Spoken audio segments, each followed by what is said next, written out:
Good afternoon, and welcome to the February 2023 State Advisory Council meeting. My name is Beth Truzansky. I'm the Deputy Director of Building Bright Futures, Vermont's Early Childhood Advisory Council. As we start our meeting today, we ask SAC members to turn your video on if you can, and all others joining us to turn your video off for the time being. This helps SAC members to see each other when we are all meeting via Zoom. Thank you. Today's agenda, we will have a report from legislators. Well, we have a few business items. After that, we will have a report from legislators who will share an overview of the child care and early childhood education bills currently presented in the House and the Senate. We will hear updates from other legislative priorities being tracked by both SAC members and advocacy partners. And then we will lead into a discussion about how these efforts align with existing SAC policy recommendations and the longer term goals outlined in Vermont's Early Childhood Action Plan. A reminder that we have a set of group working agreements. We have not looked at these in a little bit, but felt like it was time to bring them back. You can take a look at those working agreements. I'll give you a moment. I will call out two that speak to me about our discussion today. First, to consider the opinions and experiences of others. One of the strengths of the State Advisory Council is that it's a public-private partnership. And so this is a space that we hold with intentionality around how we build understanding from different perspectives, and think that today's discussion is a great opportunity to do so, as well as share responsibility for success. I feel like that is one of the underlying values in Vermont's Early Childhood Action Plan, is that we're all in this together, and that we have built a collective vision for where we want to head, and that we are working piece by piece to get there. So thank you for joining us today. The agenda is online, and we will put the link in the chat as people join. And as we get started, it is our practice to start with a mindful moment. So I invite, you can do this with your camera on or off, but you can turn your camera, you can sit comfortably. And I will turn my camera off so you can listen to my voice. Start by settling into a comfortable position and allow your eyes to close or keep them open with a softened gaze. Begin by taking several long, slow, deep breaths, breathing in and fully and exhaling fully. Breathe in through your nose and out through your nose or mouth. Allow your breath to find its own natural rhythm. Bring your full attention to noticing each in-breath, and as it enters your nostrils, travels down to your lungs and causes your belly to expand. And notice each out-breath as your belly contracts and air moves up through the lungs, back up through the nostrils or mouth. Invite your full attention to float with your breath. Breathe in and breathe out. Follow the air all the way in and all the way out. Mindfully be present moment by moment with your breath. As this practice comes to an end, slowly allow your attention to expand and notice your entire body, and then beyond your body to the room you are in. When you're ready, please open your eyes and come back fully alert and awake. And for SAC members to turn your cameras back on if you're able.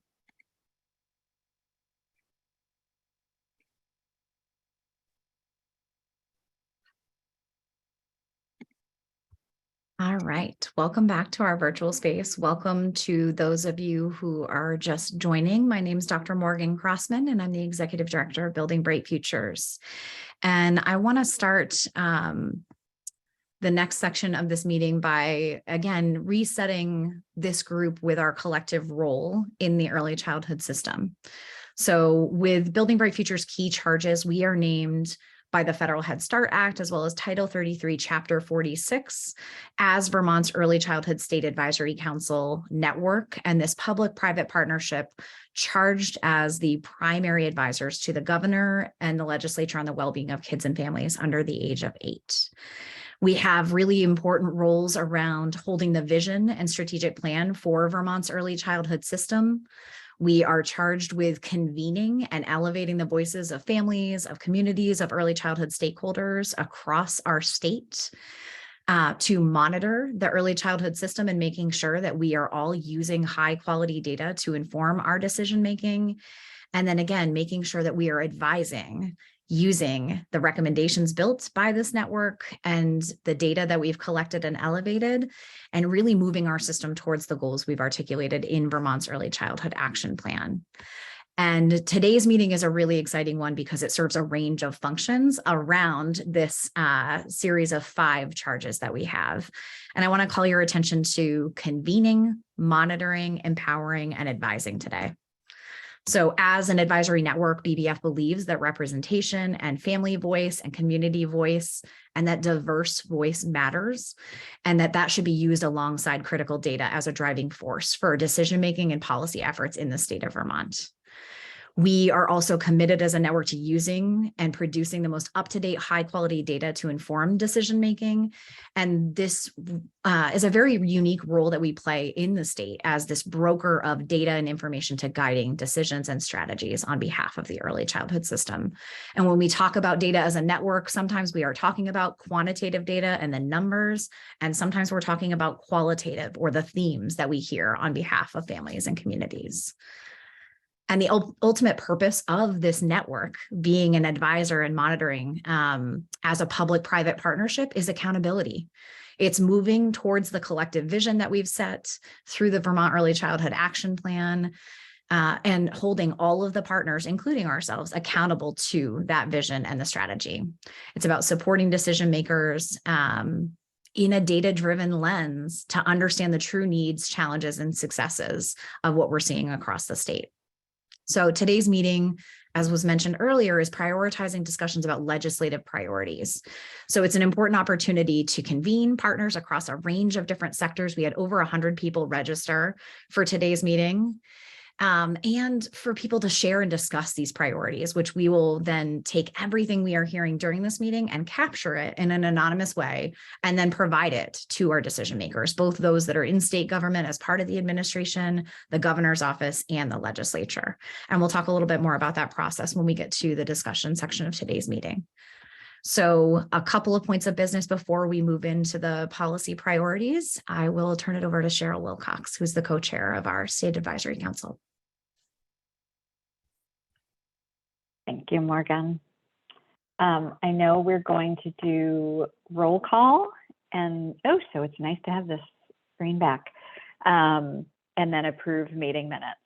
So starting with roll call, I'm actually going to pass that to Flor, and then I'll do the business meeting minutes.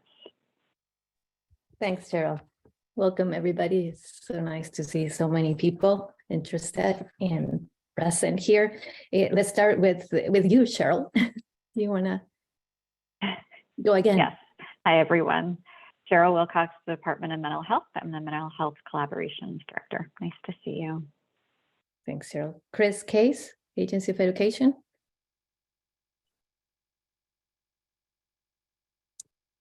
I don't see. Okay. Renee Kelly.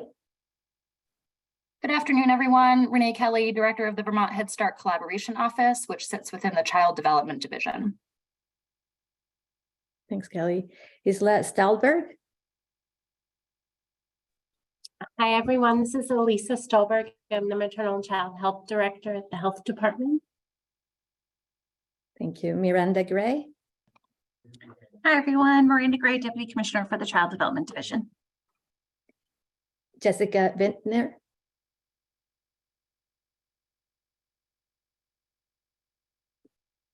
I don't see anybody else from the Agency of Commerce and Community Development. Okay, Susanna Davis. Hi, everybody. Susanna Davis, Racial Equity Director for the state. Thanks, Susanna. Senator Ruth Hardy. Ruth is going to be a couple of minutes late. She's in transit. Thanks, Laura. Okay, great. Representative Jessica Brumstead. Hi. Hi, thank you. I'm Jessica Brumstead, member of the House Human Services Committee. Thanks. Becca Webb. Hi, everybody. I'm Becca Webb. I'm a Universal Pre-K coordinator and also an early childhood special educator. Thanks, Becca. Eddie Gale. Hi, Eddie Gale with the A.D. Henderson Foundation, and I live in Johnson. Amy Johnson.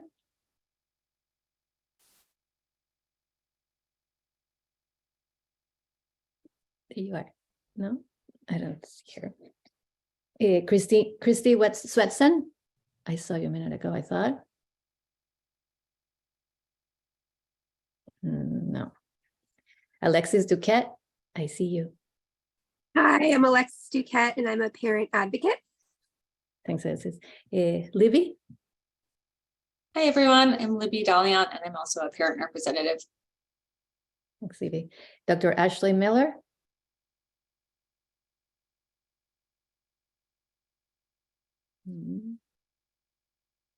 Janet.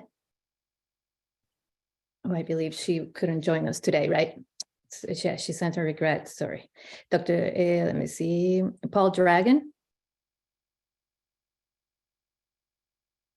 Mike McGrath. Hi, folks. Mike McGrath, Vermont Principals Association. Heather Wilcox. Hello, Heather Wilcoxon, Assistant Children's Division Director for HCRS. Thanks. Dimitri Garter, I see you. Hi, everyone. Dimitri Garter with Global Z International in Bennington and the Vermont Business Roundtable, and I'm the business representative on the State Advisory Council. All right. We have two non-voting members, Arika Radke. Hopefully I said that right. Otherwise, please correct me. Are you here? I don't see him. Kendall Smith. Good afternoon, Kendall Smith from Governor Scott's office. Thank you. And we still have one vacant position from AHS. And that's it. I'm going to pass it back to Cheryl, my co-chair. Thanks, Laura. Heather, I just wondered, I saw in the chat for Agency of Education, I wondered if you wanted to introduce yourself, given that Chris isn't here. Hi, sure. Good afternoon, everyone. Dr. Heather Boucher, Deputy Secretary for Education, and I will be sitting in, and Chris should be here momentarily. Thanks. Thank you, Heather. So the next piece of exciting business is approving meeting minutes, and we have two. So the first is November from 2022. Wondering if I can have a motion to accept the meeting minutes. I'll move. I'll second. Thank you. Jessica, and I was Eddie. looking for Eddie. Was that your second? Yeah. Great. Always good to get. Any discussion? Any? All in favor? Anyone opposed?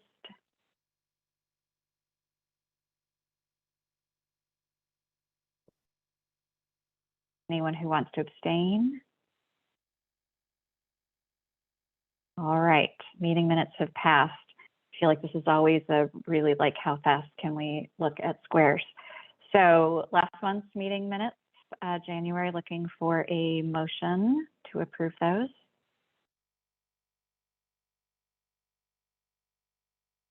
I'll make the motion. Cheryl, it's Renee. Thank you, Renee. A second? I'll second. All right, I saw Heather Wilcoxon hold up her real hands. A second. Any discussion that needs to occur? All in favor? Anyone opposed? Anyone like to abstain?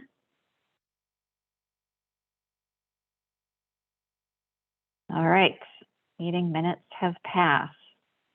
Morgan, I'm going to turn it back over to you. Thank you. All right, so we have the rest of today's session to talk about legislative updates. And the first section is really hearing from our State Advisory Council legislative representatives. So we've invited Senator Ruth Hardy and Representative Jessica Brumstead to outline some of their key priorities for this year and to provide an overview of both S56 as well as H208. Both are the child care bill. There are slight differences between these two bills. So really hoping to hear from our representatives about that. I'm going to ask members of my team to paste in the links to the two bills so that everybody is able to see the same information if you're interested in looking at this and have not yet had a chance. And we'll also pop a link to the Jamboard into the chat as well. So Senator Hardy and Representative Brumstead are the two liaisons between the State Advisory Council and the legislature, and they continue to be champions for children and families. And just want to say that we really appreciate your dedication and energy in this area. We recognize how challenging and complex it is. So thank you both for being stewards of this work in the legislature. Testimony for at least the Senate bill is just getting underway, and today is an opportunity for our State Advisory Council to really come together and understand the vision and the strategy around this bill. And so after we have the series of legislative presentations about these priorities, we will host a discussion of both the SAC, but also invite private partners who are on this call or the public partners who are on this call to be able to weigh in. And we will be using Jamboards from here on out. So we will actually be closing the chat function for the remainder of today's session. So we're going to be posing 3 questions as you think about everything talked about today. The first is, what are you really excited about related to these priorities? What questions and comments would you like considered in this legislation? And what else? What else should be considered related to these policy priorities moving forward? So we're going to ask that you hold your questions until that discussion section, and you can start using the Jamboard right away as this discussion moves forward. I also know that Senator Hardy is currently in transit to Burlington. So Jessica, I'm going to ask that you start with your overview, and you have about 10 minutes, and then we'll have Ruth do another 10 minutes on the Senate bill and her talking points as well. So this is a little different than I'd imagined, because Senator Hardy was going to talk about the bill and the substance of the bill, which both bills are very similar. And then I was going to talk about the differences as well as sort of the process to get here and where do we go from here. So Jessica, I wonder if would it be better if our advocacy partners go first and we wait until Ruth is here, or can you adjust? Yeah, I guess I can adjust if people don't mind. I don't want to speak to what Senator Hardy is going to talk about, which is the actual bill. I guess instead I can talk about process, and then also I'll just give you a quick summary, and we'll just try that. If she happens to show up in the middle too, I'm happy to stop. So whatever works. Let me tell you a little bit about process. How about that? Let's start with that. First, I just wanted to spend a minute thinking about how did we get here, right? There's been a lot. The Senate has begun the work on this bill in the Senate, and that's a bit unusual in itself. Normally, a money bill starts on the House side. It isn't this time. There's so many bills starting on the House side that it was decided that the child care bill would start on the Senate side, which is a little different. But I have to tell you that Senator Hardy has done yeoman's work on getting this bill to the floor. She worked really hard on it, and I think she really wanted to be able to start with the bill and work with it, which is great. There she is. So it's perfect timing because she can now tell you. So Senator Hardy, we had originally thought that you would start things off talking about the bill, what it's all about, that you would go through the summary. And then I was going to talk after that about process. How did we get here? Where are we going? and that sort of thing. So if you want to give a summary of what you all are doing and what's happening with the bill, I think that would work well. Okay, thank you, and apologies for being late. I'm zooming in from the Department of Health, and we had password issues and logistical issues, but I'm here now. It's nice to see everyone. So a summary of the bill. I can do two things. I can tell you verbally, and then also, I don't know, Morgan, if you were able to share the op-ed that I wrote. I'm going to paste it in the chat momentarily. Yes. Okay. And then we also have a sort of one page, or it's actually 2 pages, 1 page front and back summary that I can, it's a Google Doc, and I can, if I can get my computer to give me the link, I can share that with you. But doesn't seem to be doing it. Can you all still hear me? Yes, we can. Okay, good. All right, here I will.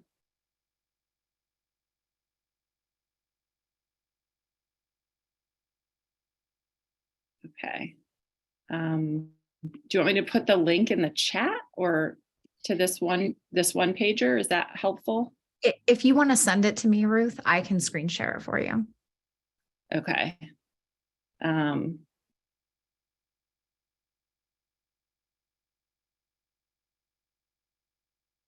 Sorry, I am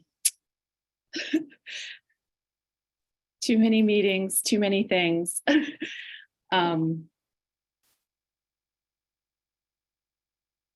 It's for some reason not letting me. I just reopened the chat, so if you want to put that in, you can. Also, Morgan, I think I sent you the summary. You could send it to, you could also put it in, I think. I'm not sure if I know how to put it in. Okay, you opened the chat. Okay, I can. Okay, it's a Google document. So hopefully you guys can get into that. So while I'm sort of going through it. Okay, I think of the bill as having basically 4 major parts. The first part, and they're not, this is not necessarily how the order they appear in the bill, and that makes it a little challenging for people who are not used to reading legislation. So the first section that I'm going to talk about is actually the last part of the bill, but it is in many ways the most significant, and that is about the Child Care Financial Assistance Program, or changes in CCFAP. Oh, yay, there we go. Thank you, Morgan. And so in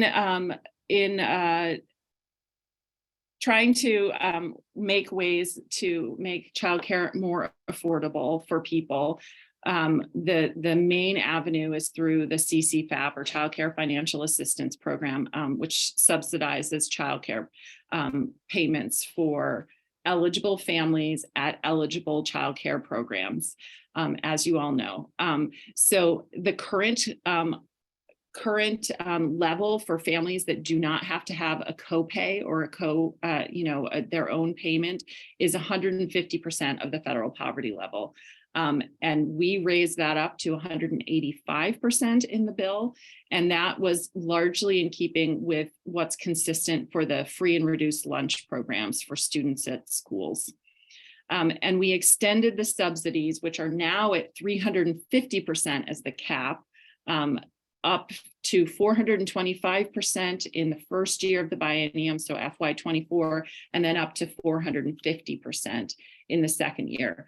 We are not in legislation able to go beyond that, and even going 1 year beyond this year, our legislative council pushed back a little bit.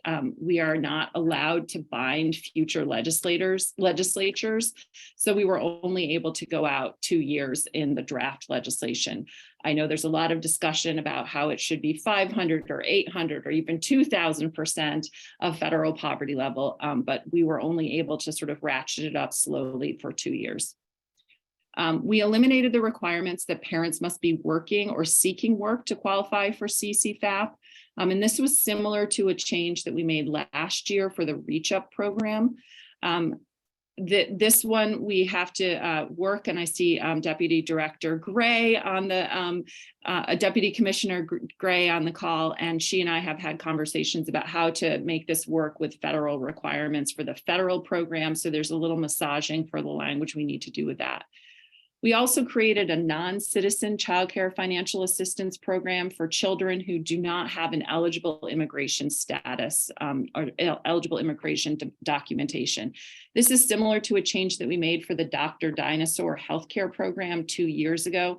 And this will be a parallel program because we are not allowed to use any federal funding for children without legal immigration documentation.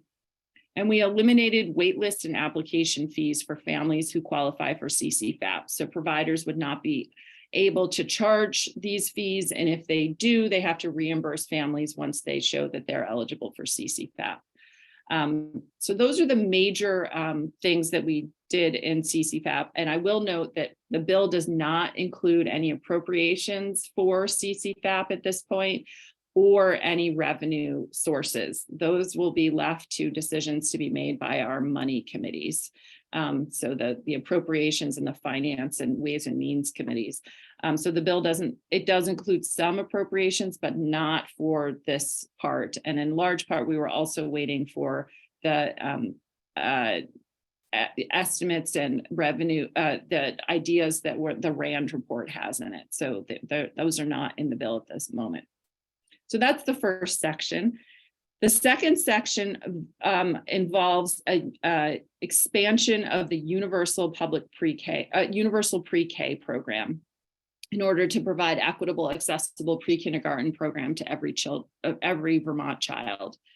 The current program, as you know, is a 10-hour per week program, and it is in various community-based and home programs and also school programs.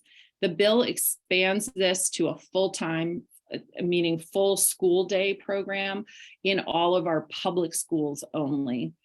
And it focuses the program, instead of 3- and 4-year-olds, only on 4-year-olds. It requires that the program be a play-based, age-appropriate curriculum in a full-service school-based setting. This would be fully funded through the education fund, and it's consistent with the updated pupil weighting formula that those of you who follow education policy, I see Flora right there. I know she did follow it. This is consistent with the changes in the weighting formula, and it increases the weight for pre-K kids to a 1.0 weight, similar to the weight for regular elementary school age kids. It is a program that's optional and non-compulsory for parents and families. They don't have to send their kids, but it's required for school districts to do it. And 4-year-olds, families can still choose to send their children to home and community-based programs for pre-K, and that would be, they would qualify for the CCFAP program if they did that, if they qualify for CCFAP. This also eliminates the dual agency oversight and administrative and voucher payment process because it would just be a school-based program. So that's the second major part of the bill. The third major part of the bill is about childcare provider and program compensation. The bill would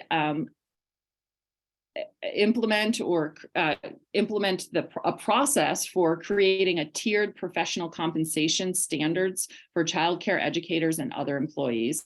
And this would be largely work that BBF would do over the next year in consultation or in collaboration with the department, the Agency of Human Services, the Department of Children and Families, and AOE.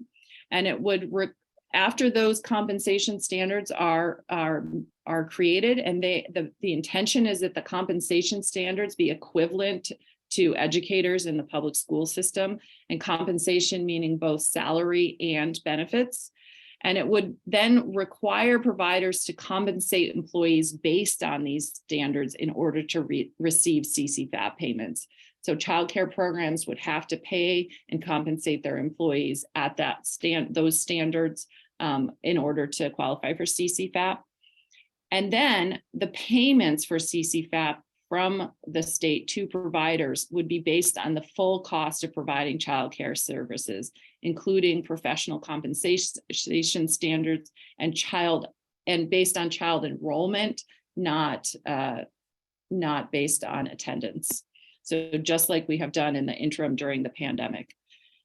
We would extend the Child Care Worker Retention Grant Program and scholarships for current early childhood providers, and establish a property tax credit for property owners that provide facilities within their own home as like a home-based program or for rent at below market rate for the purposes of providing licensed childcare services. So providing an incentive for enabling lower cost facilities for childcare. And then finally, the last section in the bill is systems oversight and leadership. And this, I know there'll be a lot of conversation about this, but we were trying to raise the profile of childcare and early childhood education within the two agencies that currently oversee it.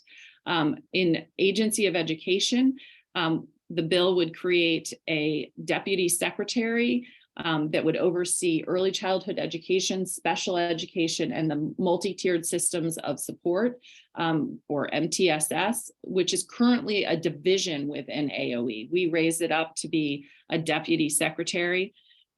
We would require that this deputy secretary have expertise in early childhood education or special education. And largely this was, we saw a strong connection, as I think AOE already does, between early childhood education and special education and student support systems, and wanting to raise all of the profile of all of those and the integration of all of those up within the agency. In the Agency of Human Services, which is structured very differently than the Agency of Education, we focused on trying to enable the Department of Children's and Families to really focus on children's and families, and especially childcare. So we split out a lot of the divisions that are currently in the Department of Children's and Family and took the programs that are mostly financial programs that provide payments to Vermonters and moved those into a new department that we called the Department of Economic Empowerment. And this would be Reach Up, Child Support, LIHEAP, the housing programs, the programs that are really about financial support. And we left in the Department of Children's and Families, CDD, the Child Development Division, CIS, the Child Development Division, and I already said that, sorry, and created, they would have a new commissioner, which right now there is no commissioner, or there's an interim commissioner that would have to have expertise in childcare, child development, and early childhood education. We did move in the bill, the Division of Child and Maternal Health, and I say that sitting here in the Department of Health, and with the idea that we know, and the national research shows, that maternal and infant care is super important to the good start for children and early childhood education and development. So thinking that that was consistent with the other things that are in the child DCF. And we integrated Building Bright Futures into the systems transition, the rulemaking, data collection, and evaluation, with a strong role in facilitating collaboration between AOE and AHS. So that's the part about the systems oversight. And I'm happy to answer questions, or Jessica, if you want to take over, whatever you guys would like.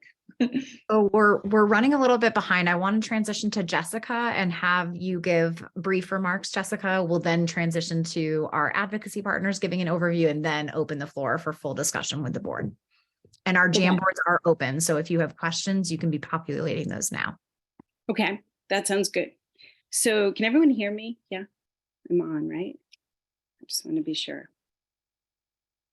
Morgan, you can hear me, correct? Okay. So last week, the House introduced their childcare bill. It's H208. It took us a little longer. We wanted to make sure that we had co-sponsors on our bill, which is a little different way that we look at things on the House side, just because there's 150 members and we want to show true support. And so we have just under 100 co-sponsors on the childcare bill. And it's very, very similar to the bill that Senator Hardy just explained. Senator Hardy, Senator Lyons, Representative Wood, who's the chair of Human Services, and myself are the original sponsors. We're the ones who worked on it. And the one change that Senator Wood and I made before submitting the bill is that public school can contract with a private childcare center to offer preschool. So there are now 4 options for if you don't have a public school in your district or enough spots in your district, you would have four options essentially. Public school can contract with another school. Public school can add a program in their school with some grant assistance. Public school can partner with a private childcare center to offer a preschool program in the same building. Addison County has a really interesting small town that is doing something similar to that. And public school can contract with a private childcare center to offer preschool. I wanted to spend just a tiny bit of time talking about just process. So as many of you know, this is my 4th term in the House and 2 terms, so 4 years on the House Human Services Committee. In that time, we have passed 2 big childcare bills, the last one being Act 45, which is the one that had the systems analysis and the finance analysis. I was also on that committee during COVID when we provided lots of ARPA dollars, and I'm not going to go through it all. Everyone here knows about it, but I just wanted to sort of show you the evolution. During the last 4 years, I've myself visited over 30 pre-K childcare programs, from a childcare center in Craftsbury, Vermont, to a parent-child center in Addison County, to a Head Start program in Burlington, home programs in Bennington, Brattleboro, South Burlington, and public pre-K programs all the way in a place where I could see the Canadian border station while I was in the pre-K program. The universal pre-K programs have never truly been universal. That became very clear to me. They range from 10 hours in a private program to full-time in a public program and all over the map from there. Part of this bill that's really important was a conversation that the 4 of us had about the importance of it being truly equitable and truly universal. So in my 3rd term, which is now 2 years ago, we worked hard on H171, Act 45, and with all of your help making that bill happen, starting out with 5 bills that were on the wall in the House Human Services Committee. We took testimony for weeks and weeks, and many of you probably remember coming to our committee in order to come up with the final bill. And in that bill, we had the systems analysis. The systems analysis contained many, many interviews, and I was on the group that looked over a lot of that work ahead of time. One of the things that became very clear is that through listening to those interviews, that there were key challenges and opportunities no matter what we did. We have for making pre-K and childcare better. The interviews also made it clear that whether you brought your child to a private program or a public program, whether you worked in a private program or a public program, there was a different feeling, culture, different norms, different ways of doing things. Maybe not bad or good, but just different. The Agency of Education and the Agency of Human Services are different for obvious reasons. Hence, for preschool childcare, some things have worked really well and other things not so well. And this came out in spades during the interviews. For example, childcare centers were being asked to bill sometimes 5 different school districts for 10 hours of pre-K. The ability to share early educators across the spectrum and meet the requirements of pre-K versus childcare, depending on whether or not it was public or private, all became difficult at times for all of us. The systems analysis interviews exposed all kinds of concerns embedded in the mixed delivery system, making it difficult to imagine a new single system for many legislators. We, Senator Hardy and I both heard from legislators all over the state about what was happening in their district and how supportive they were of childcare and how we move forward. Actually, I was somewhat confused at this point. This was earlier in the summer, and decided to attend a conference on early education put on by the Hunt Institute in Arizona in August of all times, where your sneakers melted to the cement. To learn, I really wanted though to learn more and ask more questions, specifically how Pennsylvania moved forward with their mixed delivery system. I learned a bunch about the Agency of Education while I was there, because I had spent most of my time thinking about the Agency of Human Services. So much of the federal funds for pre-K are tied up in federal grants through the US Department of Education. And this became super clear during that time. Summer and early fall, we talked about this with Building Bright Futures and Let's Grow Kids and Early Childhood Alliance partners, Agency of Education, superintendents, childcare providers, Agency of Human Services, you name it, the list goes on, looking for that sweet spot. Governance, as you know, is truly about trade-offs, no easy right answers. Every recommendation comes with advantages and disadvantages. So a small group of us legislators, the 4 that I described earlier, we came together to take a shot at it. We put something on paper that I think is a good bill, and of course always needs input. We worked with 3 different lawyers at Legislative Council and ended up with Senate 30 and H208, not Senate 30, sorry, wrong number, right? 56. Yes. So now it's time to work together to resolve issues that may have inadvertently been created in the interest of equity. We can't stop listening to each other and continuing to move forward, building and improving based on all of your expertise, as well as ours and those in Legislative Council and our national partners. Head Start, for example, we know if the feds ever decide to get creative and move forward with more funding for childcare, they're probably going to start with pre-K, and it will build on the Head Start model. So we really need to understand, how does this bill work with Head Start, and how will that happen? And we need your help to think about that. Also, our special needs children deserve to get help at the best place for the child and the family. We need to look closely at those issues here in this bill, and you can help inform that process. We need to understand better capacity for pre-K in our public schools. Look closely at costs for our private paid families. Your voice in our legislative committee rooms is necessary. We plan, like always, to hear that voice and look to make positive changes that make sense for Vermont's families and children. Remember that writing our laws is a messy process. We never end up with what we started with. My first year in the session, I signed on to a climate change bill, and 6 months later, it wasn't a climate change bill, it was a transportation bill, but it still had my name on it. I hope you all will continue to help us work through the good, the bad, the ugly, the excellent, so that we can have the best childcare pre-K law in this country for our families and our children. Thank you, Jessica, and thank you, Ruth. I think what we have all seen is that there's been incredible work that's gone into creating the current drafts of these bills. They are 107 plus-ish pages that are really complex and hard to understand. And I think it was really important for everybody on this call and anyone listening after to hear how you created it, what it means, where the vision and intent is. And I think these overviews have been really helpful. So we're going to pause this overview and move on to legislative updates from our advocacy partners, and then come back at the end for the last 30 minutes for a full board discussion.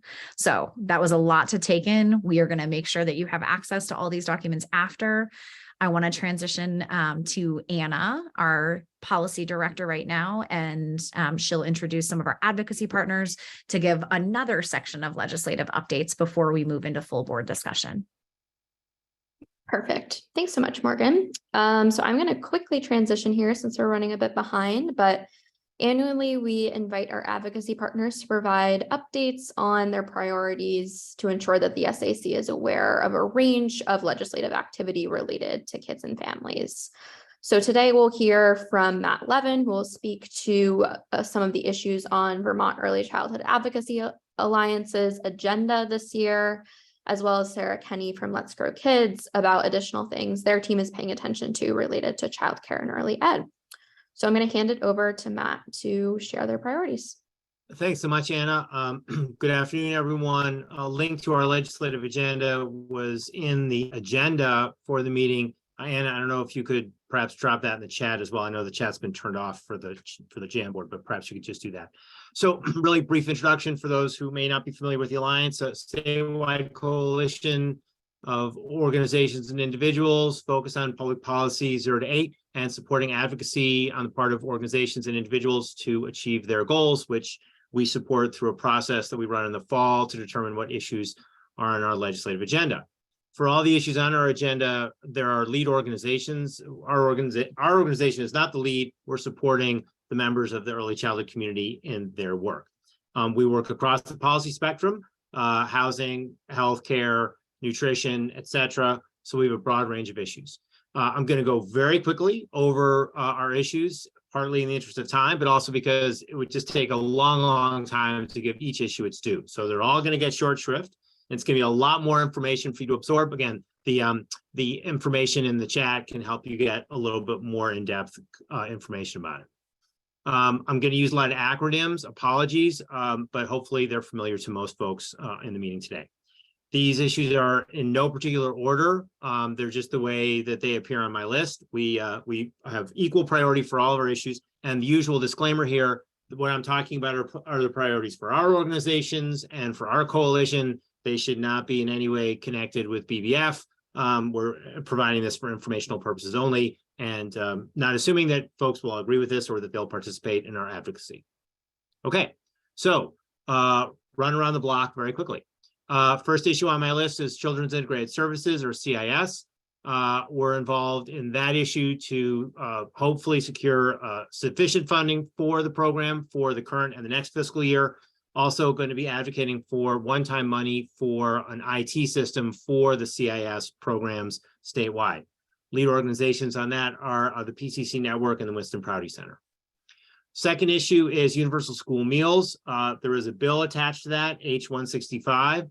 Lead organization is Hunger Free Vermont. The idea is to take the current program, make it permanent, find a funding source that's permanent, and to lock that in.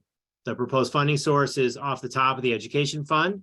And it's a complicated program with different ideas about how to proceed. That'll be going through the legislative process, and there'll be a very vigorous conversation about options and potential sources of income and the details of the bill. Again, that's H-165.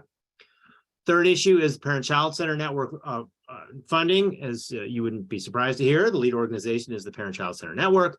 That's a budget issue, so it doesn't have a bill. And they're seeking additional funding to meet the cost of care for the services that they provide across the state.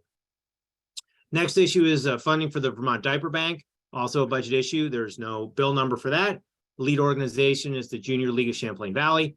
The idea here is to try to secure funding to transition what has been a volunteer-driven program, an enormously successful one, to transition that to a more permanent, state-supported entity that can provide services around the state as an on-demand service, not an entitlement, but an on-demand service to meet the demand as much as possible, again, throughout the entire state. Next issue is family medical leave insurance. That has a bill, H-66, and the lead organizations on that are Voices for Vermont's Children and Main Street Alliance. That's an issue that's been considered by the legislature for quite a few years. There's a very strong bill being considered right now in the House that would establish a permanent funded program to provide a really long-term wage replacement and leave for folks who may need to take time for anything from tending to their own healthcare needs or the care of a member of their family or welcoming a new child into their family. So it's a wide range of potential uses for this. Again, this is not meant to replace or supplement your sick leave or other things. It's more for long-term situations. And it's again, complex issue, lots of ideas out there about how to proceed. It's working its way through the House right now. Next issue is Reach Up, funding for the Reach Up program. Voices for Vermont's Children is the lead on that issue.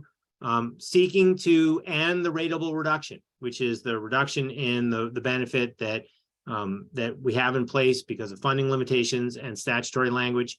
It's partially a funding issue, but it's also a policy issue. So there are two bills that have been introduced to address the various issues with administration of the program, H93 and H94. Those will be considered, we hope, later this spring by the House Human Services Committee. Two more issues. One I'm not going to talk about at all, so I'm almost done, Morgan. Housing is the next issue. Lead organization is the Vermont Affordable Housing Coalition. This is a tremendously complicated issue with many different components. We are watching a number of them closely, including funding for the Vermont Housing Conservation Board and the Emergency Housing GA program, funding for that for the rest of this fiscal year and the setup for the program for next fiscal year. That's being considered by a number of different committees in both sides of the legislature. It's involved in the Budget Adjustment Act. It will be a budget issue as well for FY24. So lots of moving pieces on that. Finally, the last issue on our list is early childhood education. You've heard a lot about that already. You'll hear about it again in a moment. Lead organizations are Let's Grow Kids and Vermont AEYC. And so we support their work on the issue and all the different complex moving pieces related to that. So that's it for us. That's again, the run around the block. Each of these issues, again, lots of complexity, lots of different moving parts, lead organizations, hard at work in the State House. And if you'd like to know more, my contact information is in the chat, and happy to set up a time to talk to any of you individually or with your organizations to share more information about them. Back to you, Anna and Morgan. Perfect. Thanks so much, Matt. We're going to hand it right over to Sarah Kenny to talk a little bit more about their agenda at Let's Grow Kids. Thanks, Anna. I'm not going to talk for very long because the bulk of what we are working on at Let's Grow Kids and the Vermont Association for the Education of Young Children and folks who've been working on early childhood education and childcare expansion in the state is contained in S56 and H208, as you were just hearing, and the lead sponsors of those two bills did a great job of presenting what's in them. So Anna just shared in the chat the legislative agenda that Let's Grow Kids pulled together for this year. If folks are interested in knowing more about what we have been proposing and the perspective that we'll continue to be bringing to the conversation as the bills, specifically S56, advances in the Senate. So it's a really exciting time for those of us who've been working for a really long time on expanding Vermont's childcare system. So huge thanks to Senator Hardy and Representative Brumstead and their colleagues for leading this work. And there's going to be lots of conversation in the coming weeks. So we really hope that all of you here will be part of that conversation as well. I just wanted to flag two much smaller pieces that are moving forward in addition to the big childcare bills. There's also some very modest language in the Budget Adjustment Act that's moving forward right now in the legislature. And so this is the bill that the legislature does midway through the current budget year to make any kind of course corrections. The administration brings proposals forward to the legislature and then they act on them. And there's some important language in that Budget Adjustment Act that would expand the current student loan repayment assistance program for early childhood educators. So that's really great. And we're grateful to the work of the folks in the House who made sure that was in the bill and at the administration who helped with that. So that is moving forward. And then, as you may have heard, the governor in his budget address proposed some pretty significant expansion to the Child Care Financial Assistance Program as well. So there's $56 million in the budget that was proposed by the governor which would expand the Child Care Financial Assistance Program eligibility for families up to 400% of the federal poverty level, and also contains some important after-school funding within that 56 million as well. So that is something that we'll be proceeding on the House side as the child care bill moves through the Senate. So we are working to make sure that although that funding does not go far enough for the scope of what we know is needed to transform childcare in Vermont, to make sure that that funding remains in the budget so that it provides a jump start towards the bigger raise that will be needed to really fund the high quality, affordable childcare that we know every Vermont child deserves. So that's my very quick update, and always happy to talk more about all of this with them. Feel free to reach out. Perfect. Thanks so much, Sarah, and kudos to both of you for keeping it brief. You've gotten us back on track. We are going to make time for just one quick comment. If anyone from on the SAC has any other legislative priorities or policy priorities during this session that you'd like to quickly plug. And for other comments that we don't get to, again, we encourage you to go to that Jamboard and flag any additional priorities there. Any SAC members? Can I just quick one, Matt? Did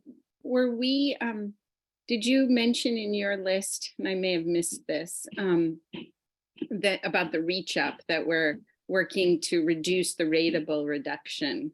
I guess I just didn't fully hear you say that. But. Yes, it's both. Just to repeat briefly, it's both an idea for the budget consideration. There's also a separate bill that would ask the administration to come up with a plan to reduce the rateable reduction over the coming years. So it's working on dual tracks, as is often the case with our advocacy. We're both looking for some funding, but also looking for some changes in programming. So it has a couple different avenues that it's pursuing. Exactly. So if anyone does want to talk about, what is the rateable reduction at some point, please let me know. This will be something we will spend some time on in our committee. Wonderful. Thank you both. Mike, it looks like you have a comment. Well, this will be our last one, and then we'll pivot to discussion with the rest of the board. Yeah, just quickly, Vermont Principal Association and our partners are tracking all kinds of bills. And I just wanted to bring some voice to Act 1 of 2019. This is the Ethnic Studies bill. And that work has been mostly in a working group since 2019. And there's an updated draft to the educational quality standards that's really important. That's currently at the State Board of Education. And I wanted to make sure that this group knew that that's where that was. We provided some testimony and updates to House Ed and Senate Ed recently. And if anybody has any questions, feel free to connect with me. Wonderful. That's helpful. All right, Morgan, I'm going to hand things back to you to get us started with the discussion. Awesome. So before we transition to the full board discussion, I just wanted to give 2 minutes to some of our administration partners. I know Deputy Commissioner Gray wanted to speak for just 1 minute about some of the other proposals. So Miranda, do you want to take 2 minutes max? I can do this in 2 minutes or max, and thank you very much. I just, because we do have alignment, and thank you to the partners that mentioned our proposal to increase the 400% of the federal poverty level. I just also wanted to mention our equity in payments. And so that is moving that we would be paying on behalf of all families at the 5-star rate. Right now, that isn't what happens. It depends on what you have available to you. It's how much the state would pay. So whether that's a 1-star, 2-star, 3-star, or 4-star program, but now we're saying, like, on behalf of families, we would be paying at the 5-star rate. And then also, we have, I think it was briefly mentioned by Sarah Kenny, the looking to be able to expand. We know that we have more school-age children that are eligible for childcare financial assistance. And so we're hoping to be able to help these families access this funding to be able to help pay for care. And then we also have a part of the governor's budget proposal positions to be able to support the expansion of going up to 400% federal poverty level, of wanting to increase to having more childcare programs, which we are doing with our American Rescue Plan Act funds, is increasing slots. That all means more. And so that gives us the opportunity as well to ask for staff to be able to support that. So thank you. And I think I stuck to my 2 minutes. You did. I'm very proud of our SAC members today for coming in super concrete with complex issues and doing it in a succinct way. So thank you. We are going to move into discussion about our childcare bills. And really thinking about how we are improving Vermont's childcare and early childhood education systems. I think everybody in this group especially knows how complex this body of work is, and that these bills, alongside all of your voices, are really important for thinking about change and improvement in the system. So for this section, we're going to be facilitating a robust discussion of our board members first, but also opening it to the public. And really looking for you all to have a robust discussion about the different opportunities that you're seeing within this bill. We are going to be capturing and documenting stakeholder feedback absolutely within the Jamboards, but also the discussion that we're having today.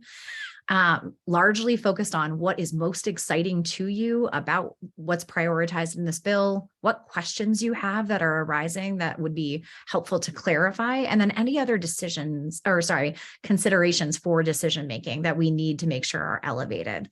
So we're going to start by asking our State Advisory Council members to share some of their reflections.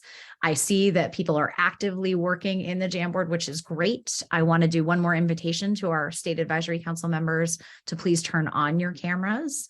We're going to ask that everyone else leaves their cameras off just for a little longer.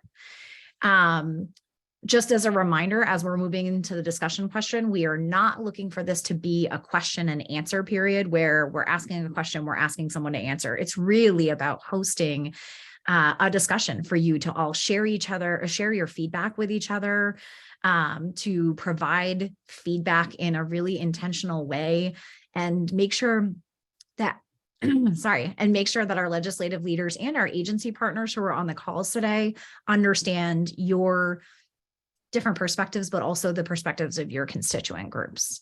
So last reminder, I'm losing my voice for some reason. The last reminder is that as a public-private partnership, it's really important to recognize the different roles that we have on this board. Our agency leaders are a part of our governor's administration. They are truly here, for the most part, to be in a place of listening. And the same thing is true for our legislative leaders. They are decision makers in this space. So it's really important for them to be able to be here to listen and use this information to inform their work. So as we're thinking about elevating our questions, our ideas, and what you're really excited about, please think about it from that perspective. So I'm going to transition it to Beth to facilitate our discussion moving forward. Thanks, Morgan. This is fun. So if you have not navigated to the Jamboard, feel free to do that. Anna, I wonder if you're in a place to pull up the screen share. So for those who aren't looking at the Jamboard, and I can show them how it works. Thank you. So Jamboard's a different platform that it's essentially, imagine we're in a room with, the good old flip charts and Post-it notes. And so essentially navigate to the toolbar on the left, and there's a little Post-it note, that fourth icon down. You click on it, you can choose your color, and write in your question or comment, save it, and then it will pop up on that board. And then you can move it around. I can see there's been a little bit of organizing happening. And so we have a board for each question, and you can navigate at the top of the screen. You can use that arrow to navigate to the next question. So the first one was, what are you excited about? The next one is around if you have questions about these priorities. And then the third board is any considerations for decision making. So I'm going to give you a moment to review what's there or to add your comments, and then I'm going to refocus us on discussion. We are going to start discussion with SAC members, starting with reflections around what you're excited about, moving to kind of questions or considerations, and then we will open up to other partners to share your reflections as we have time.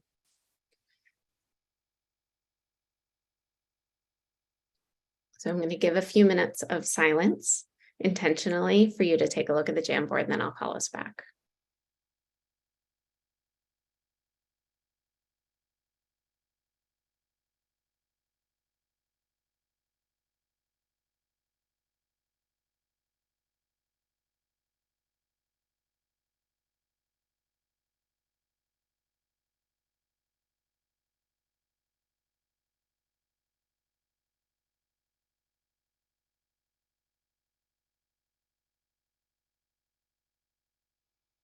Beth, I'm going to ask the question, how do you get back to the Jamboard from this screen?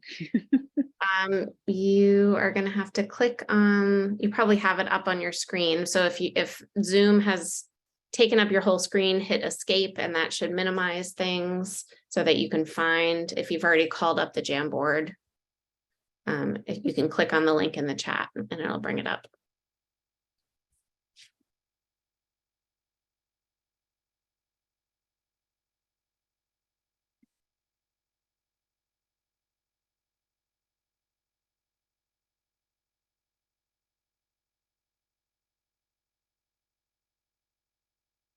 Okay. Are folks figuring it out okay? All right, great.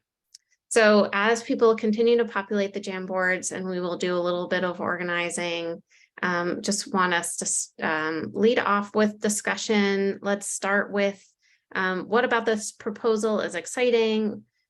Which components are consistent with the vision of that VCAP? I wonder who will lead off. Flor, go ahead. Sure, I'm happy. We have very little time, so I'm happy to just share three things that I'm super excited about. I'm excited about being able to serve all our 4-year-olds with the best high quality education in public schools. Super excited about that. Fully ADM. So the doing the pupil weighting formula update, like we were talking about, that is super exciting. And creating a new secretary in the Agency of Education to oversee early childhood.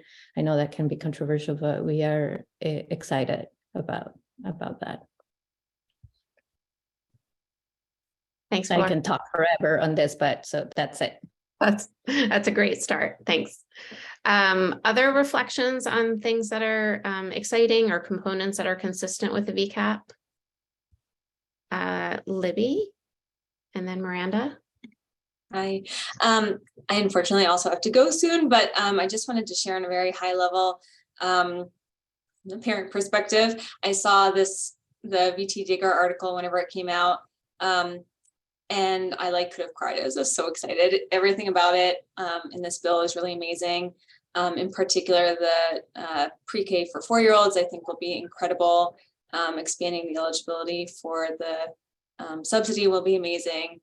I'm not going to benefit because my youngest daughter goes to kindergarten in 2024, but just knowing that other families won't have to face just how difficult it's been to afford childcare is really amazing. So thank you. Thanks, Libby. Thanks for being here for whatever you could make it for. Miranda, if you want to go next.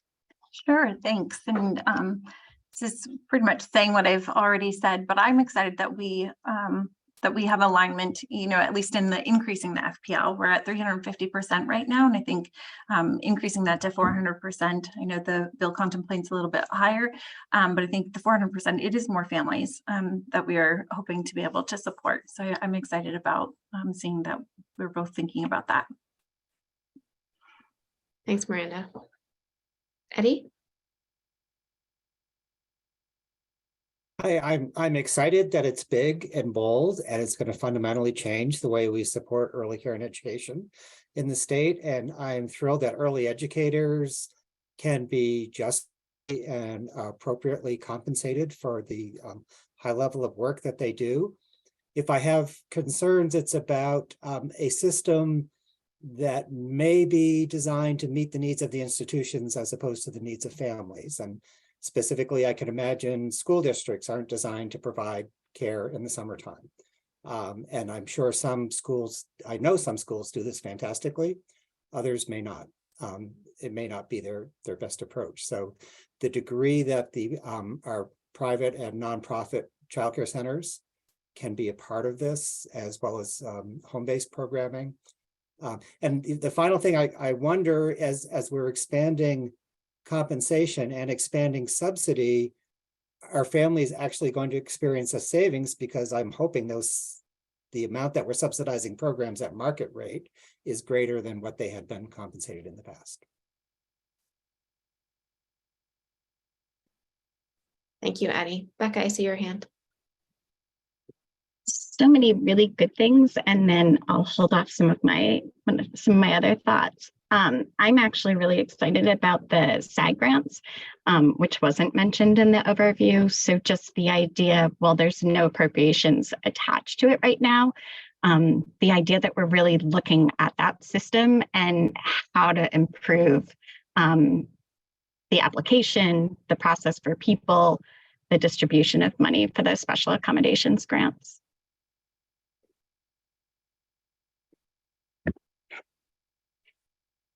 Thanks, Becca.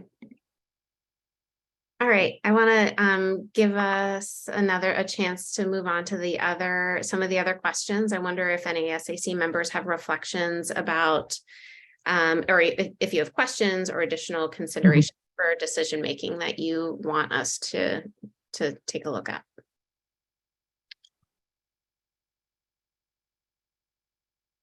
Becca, if you want to keep going, it sounded like you had another piece on your mind. I was trying to figure out if I was still unmuted or not. I think there's a couple pieces, and I've been checking out the Jamboard. There's a lot of folks that have commented questioning on how we're going to do specialized services. So for kiddos who are on APs, and I think in talking to my superintendents, that's the piece that keeps coming up. Inherently, when you build a bill on a bill that doesn't really include special ed, that tends to get lost. The other piece with my UPK hat on is just thinking about really exciting to have 4-year-olds in school, but I think Eddie just said it, really well about what does the staffing look like and what does the physical space look like in our pre-K to 12 buildings. Thank you. Other SAC members have reflections or considerations?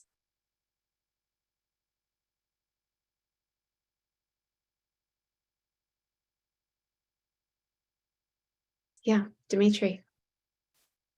Yeah, thanks. So I'm really excited about the fact that Vermont is willing to go big and bold on this. I agree with the earlier comment on that. Making childcare as a priority is a big deal, and it's great to see that.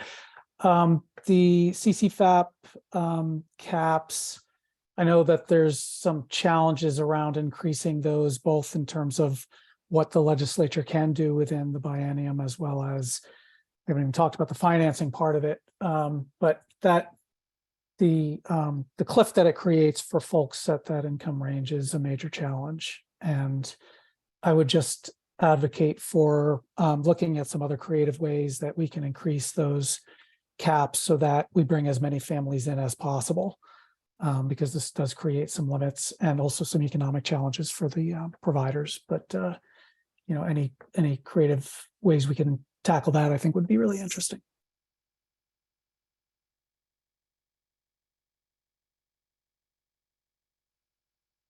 Thank you.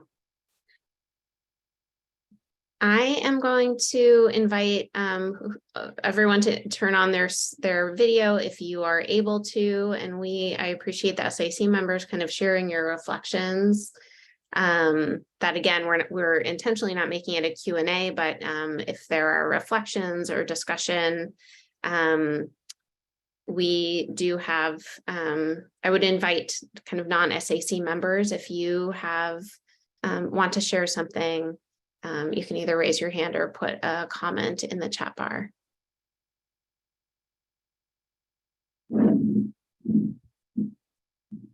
Thank you all. It's great to see so many faces.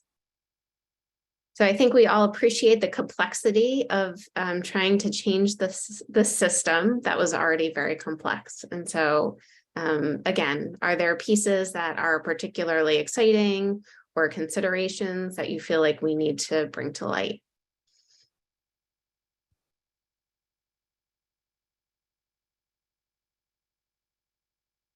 Yeah, Flor. If any of our partners going to go first, so I guess there's some questions too, but I just wanted to know a little bit more about if it's a multi-year plan to be implemented. And I know in some of the parts it says a multi-year. I know that there's it just from, at least from our association and our partners, we are extremely excited about the challenge, right? But also we need to figure out the details. So I don't know how best to explain this part, but the same with the construction, what Becca just brought up, you know, if we started, there's a lot of opportunity to be creative, right? So if it's going to be a multi-year system of implementation, we can be creative with our private partners, and we can have systems so that it works. For all the question about, in some parts in our state, we have declining enrollment, and some I know we don't, but there's a lot of opportunities to collaborate, and we could have childcare systems within our public education. So we just need to know a little bit more about what the details and what the time frame is for that. Thank you, Flor. Beth, can I just respond quickly to that? Or why don't we do that, and then Cheryl has a comment. I know it wasn't supposed to be Q&A, but the bill does have at the end a sort of phased in starting dates. So it is a phase in, and that definitely is an area that, we could adjust easily to phase things in slower or faster, but it's not meant to go in effect, immediately. The intent is to give providers and school districts and everyone time to adjust, and also to develop the pay scale, et cetera. So it is phased in. Thanks, Ruth. Cheryl would love to hear your comment. Just like to say it's so exciting that this is happening, and I realize it's been a huge amount of work on everybody's part. I think this could be really ground changing, especially it was wonderful to hear Jessica say there's a version in which there's 4 options for pre-K parity, and if we can make that happen, I think it also reinforces that Building Bright Futures is a public-private partnership. If we can keep those public-private partnerships going in our local communities, and they have worked. I think that's the way to build equity, because we can really adjust to what different families need rather than putting all families in the same situation. I put in a plug for adding the 3-year-olds back. It was a great sea change when Vermont said, yeah, we're going to cover 3-year-olds too. So, and I love the CFAP stuff.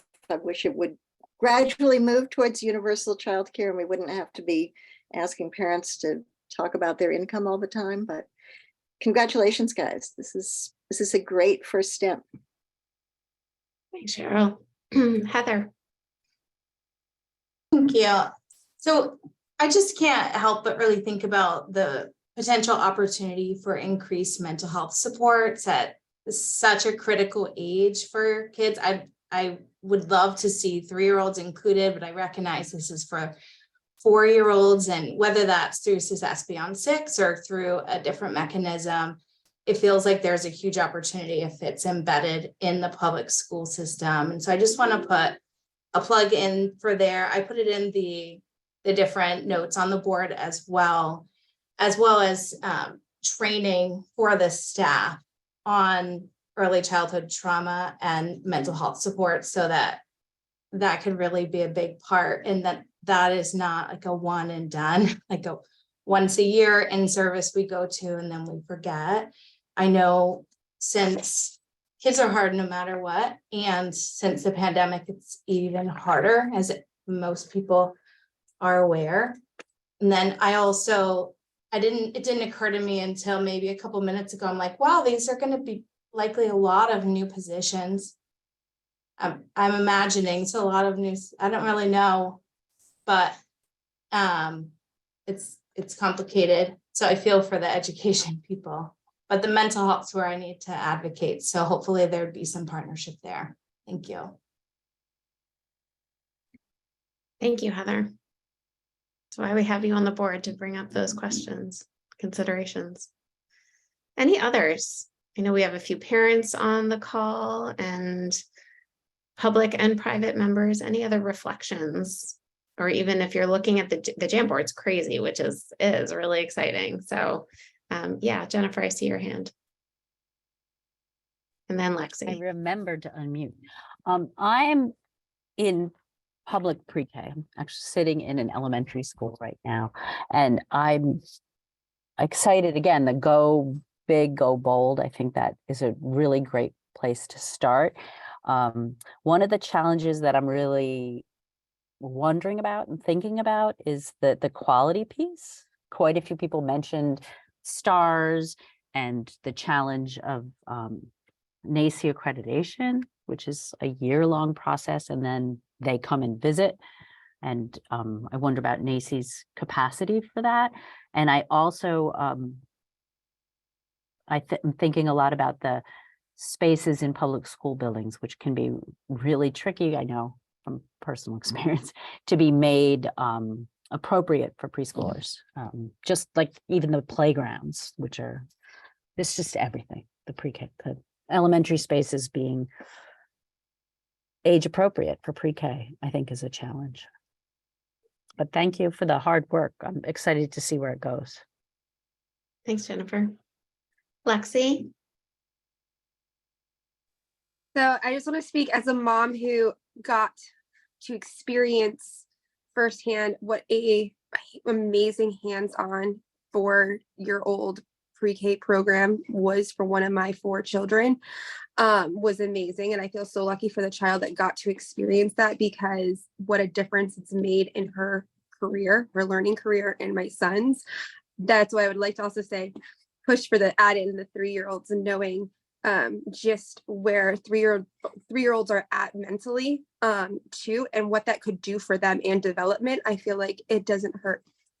Like, I would like to see them included too in getting that, having that offer for them too, because 3 and 4 is crucial years, and the benefits I saw within my own children were amazing. So I'm really excited for future children in Vermont. And the go big to go home. My concern is though, is our families are struggling. I know a lot of families that are struggling with getting this support, the subsidy, the hoops that they have to jump through, the communication, the lack of staff, and the things taking a long time to process. So I just feel like I hope staffing can keep up with like the big dreams, and I hope there can be like a smooth connection between the families and our resources, because sometimes I feel like there's a major disconnect there, and a lot of stress and a lot of misunderstanding, and it kind of puts a bad taste in parents and families' mouths. They feel adds to the stress and everything. So I hope to see that strengthen with this. So thank you. Thank you, Lexi. Before you mute, I wonder if you want to give a call out to the program that your child went to that you thought was so awesome. It was at Putney Central. The pre-K 4 program was incredible. I had 2 kids that got to experience it there. And to this day, we are forever just grateful and thankful for that experience, especially having children that were on wait lists, not being able to get in anywhere. We moved around a lot because it was just one of those things where it's like looking for that sweet spot to be able to have childcare and be able to work and afford to live. And so the program was so beautiful, and it really, I found, made a difference on the transition into kindergarten. And I felt like they almost had a more productive kindergarten year because they were more comfortable. It was, they did such a great job of bridging that next gap in. So it was just, that transition was really nice for them. And it was so well done. Thank you. That's what we wish for all of our kids. Meg, that seems like a good segue, and then Sarah. Thanks. So can you hear me? Great. I've been having trouble with my microphone. There's a lot that I'm really excited about in this bill. I'm really excited about the special accommodations grant. I'm really excited about the non-citizen provisions that's impacted a number of families locally. And I think the questions I have are around the universal pre-K pieces. I think when we set up 2 separate systems, one for children up to the age of 4 and one for children ages 4 and up, we are likely to lose access for some of our kiddos, especially as we look at the impact on community programs. I think I've heard from a number of community programs that have said essentially they will close without the income from those 4-year-olds. And if that happens, we will lose access and capacity for a lot of our kids in our region. I think there's also a lot of merit to what others have said about developmentally appropriate practice. Early childhood is a really unique developmental stage. Children are at sort of a crossroads between the responsive, nurturing caregiving that's very individualized that they get as infants, and the sort of more independence that we expect from our school-aged populations, right? We expect them to be far more independent with routines and with academics. And preschool is a transition stage. So it requires some expertise that, as fabulous as our schools are, they don't necessarily have. So thinking about that transition will be really, really important if this proposal goes ahead. So thank you for all your hard work on this. Thank you, Meg. Sarah, you have your hand up. Hi, thank you. Sorry for any background noise. I've got a crying 3-year-old on my shoulder. I would just like to say that my 3-year-old has really been loving his 2 days of pre-K this year. I would be really sad to see that going forward. But at the same time, I think having an expanded 4-year-old section is a fantastic idea. But I do wonder, is there going to be choice for parents if a 4-year-old is not ready for a full 5 days? I was also wondering what this does to school choice, because I know that my kids both have kids in their classes from other schools, other towns. Thank you, Sarah. So meaningful to have a few parents on the call and sharing your perspective. Really appreciate it. Okay. We are coming up on time, folks. Thank you for the engagement with the idea boards, for the discussion here and the considerations. Morgan, I'm going to hand it to you. Awesome. Yes, it's been incredible participation today. We had about 78 people on the line live, and incredible participation. So I just want to be clear with folks about the next steps. I know, first of all, that Senator Hardy has to run, and she is transitioning right now, but we plan at BBF to capture all of the feedback, definitely the Jamboards, but also to capture the verbal comments alongside some other information gathering that we have done. And we are going to elevate that to all of our agency leaders, the governor's office, and to our legislative leaders, not just those on the call, but all of the different committees that are tackling this topic over the course of this year. I also want to mention that one member of our team is going to put the link to the Google document into the chat bar right now. So we appreciate all of you being in attendance right now. And we recognize that not everybody can come to a middle of the day meeting at 1:30 and provide their feedback. And it's really important that folks have the opportunity to share their feedback with our legislators, with our decision makers. So we invite you to share this link with your partners, with your constituents, so that they have the opportunity to share their voice. We will continue compiling, not just right now, but throughout the legislative session, through this emerging priorities and opportunities tracker. So please use this as you move forward. And a quick note that BBF will be testifying in Senate Health and Welfare on Wednesday morning, largely about the role that we are being asked to play, but also to make sure that, again, we're thinking about data-driven decision-making and to elevate what we heard at today's SAC. So thank you for being here, providing your feedback. We want to continue that trend. So please share with your partners. Thank you all. Have a great afternoon. Thank you.